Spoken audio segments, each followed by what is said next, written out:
Hello friends, welcome to my channel. இன்னைக்கு வந்து எக்கை வச்சு ஒரு ரெசிபி பார்க்க போறோம். அதுக்கு தேவையான பொருட்கள்லாம் என்னன்னு பார்த்துடலாம் வாங்க.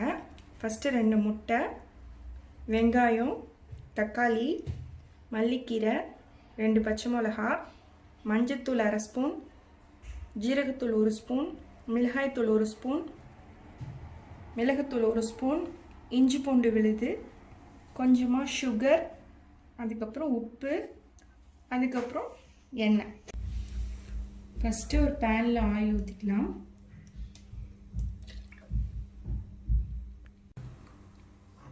ஆயில் சூடானதும் வெங்காயம் போட்டுக்கலாம்.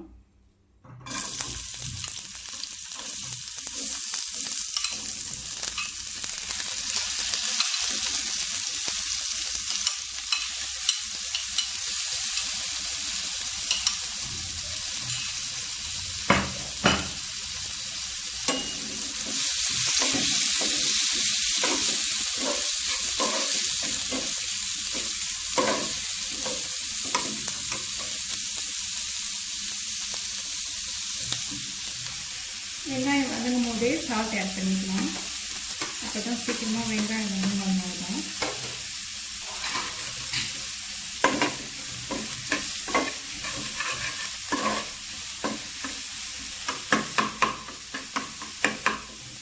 கொஞ்சம் வெங்காயம் ப்ரௌன் ஆகிற வரையும் வதங்கணும்.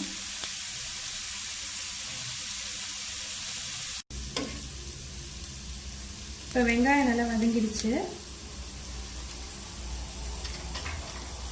இப்போ ஒரு ஸ்பூன் இஞ்சி பூண்டு விழுது ஆட் பண்ணிக்கலாம். அதுவும் நல்லா எண்ணெயில் வதங்குற மாதிரி நல்லா வதக்கி விட்டுக்கலாம்.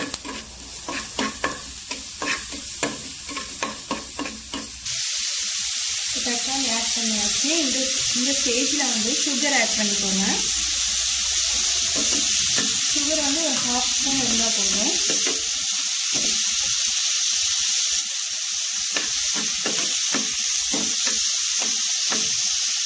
இப்போ தக்காளி வந்து கொஞ்சம் மசியணும். அதுக்காக மூடி வச்சு கொஞ்சம் நேரம் வேக வைக்கலாம்.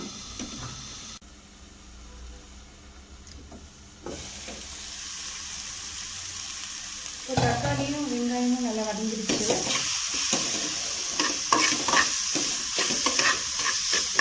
இந்த ஸ்டேஜில் வந்து 2 பச்சை மிளகாய், 1 ஸ்பூன் மிளகாய்த்தூள், 1/2 ஸ்பூன் ஜீரகத்தூள், 1/2 ஸ்பூன் மஞ்சள்தூள், 1/2 ஸ்பூன் மிளகுத்தூள் இதெல்லாம் ஆட் பண்ணி நல்லா கலக்கிக்கலாம்.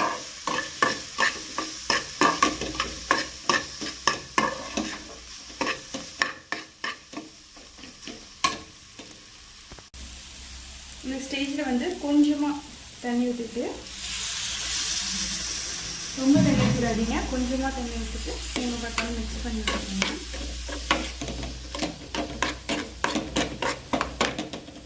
மிக்ஸ் பண்ணி மூடி வச்சு இது ஒரு 5 நிமிஷம் கொதிக்கணும்.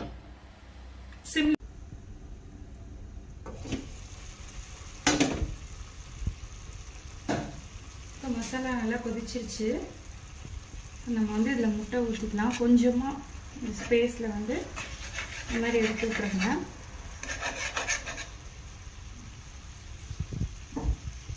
அன்றைக்கி 2 முட்டை எடுத்திருக்கேன். இந்த ஸ்பேஸில் வந்து இங்கே எப்படி ஊற்றிடுங்க.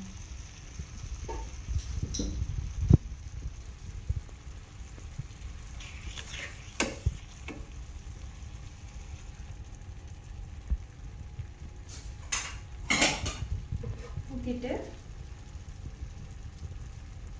கொஞ்சமாக மல்லிக்கீரை ஆட் பண்ணிக்கோங்க.